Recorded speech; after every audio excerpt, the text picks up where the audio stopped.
शाखा युनिट 2ची धडाकेबाज कारवाई. सराईत चोरट्यांचा थरारक पाठलाग. पोलिसांकडून 3 आरोपींना जेरबंद, 2 पिस्टल, 7 कारतुसांसह सोन्या चांदीचे दागिने हस्तगत.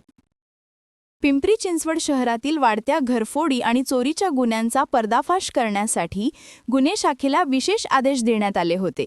त्यानुसार पोलीस उपआयुक्त गुन्हे डॉ. शिवाजी पवार आणि सहाय्यक पोलीस आयुक्त गुन्हे डॉ. विशाल हिरे यांच्या मार्गदर्शनाखाली गुन्हे शाखा युनिट पथकाला संशयित सराईत आरोपींचा शोध सुरू होता. 27 नोव्हेंबर 2025 रोजी युनिट पथक हद्दीत पेट्रोलिंग करत असताना तांत्रिक विश्लेषण आणि गोपनीय माहितीच्या आधारे माहिती मिळाली की रावेत पोलीस स्टेशन व हिंजवाडी पोलीस स्टेशन येथील गुन्ह्यांतील आरोपी चोरीच्या वाहनांनी सोमाटणे टोलनाक्यावर येणार आहेत.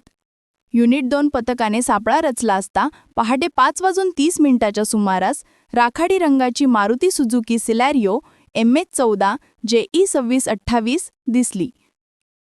वाहनाला अडवल्यानंतर पथकाने गाडीत बसलेल्या आरोपींना बाहेर येण्यास सांगितले असता एक आरोपीने गावठी पिस्तुलातून पोलिसांच्या दिशेने गोळीबार केला.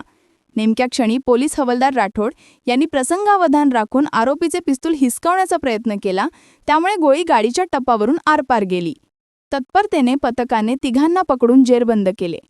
ताब्यात घेतलेल्या आरोपींची नावे: एक सनी सिंग पापासिंग दुधानी, वय 24, हडपसर पुणे, याच्यावर विविध पोलीस ठाण्यात 70 गंभीर गुन्हे दाखल आहेत. 2 जलसिंग राजपूत सिंग दुधानी, वय 32, हडपसर पुणे, 49 गुन्हे दाखल. 3 मनीष बाबूलाल कुशवाह, वय 28, मध्य प्रदेश.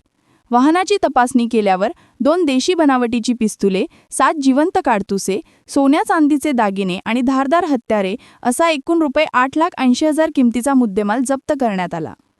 सदरची कामगिरी माननीय पोलीस आयुक्त श्री विनयकुमार चौबे, पोलीस सह आयुक्त डॉ. शशिकांत महावरकर, अप्पर पोलीस आयुक्त श्री सारंग आवाड, माननीय पोलीस उपआयुक्त गुन्हे डॉ. शिवाजी पवार, माननीय सह पोलीस आयुक्त गुन्हे 1 डॉ. विशाल हिरे यांच्या मार्गदर्शनाखाली गुन्हे शाखा युनिट 2चे वरिष्ठ पोलीस निरीक्षक अरविंद पवार, पोलीस उपनिरीक्षक साळुंके, गवारे, विक्रम कुदळ, भाऊसाहेब राठोड, तुषार शेट्टे, विक्रांत चौहान, मोहम्मद नदाफ, कृष्णा शितोडे, प्रशांत सईद, अमर राणे, सुखदेव गावंडे, धनंजय जाधव यांनी केली आहे.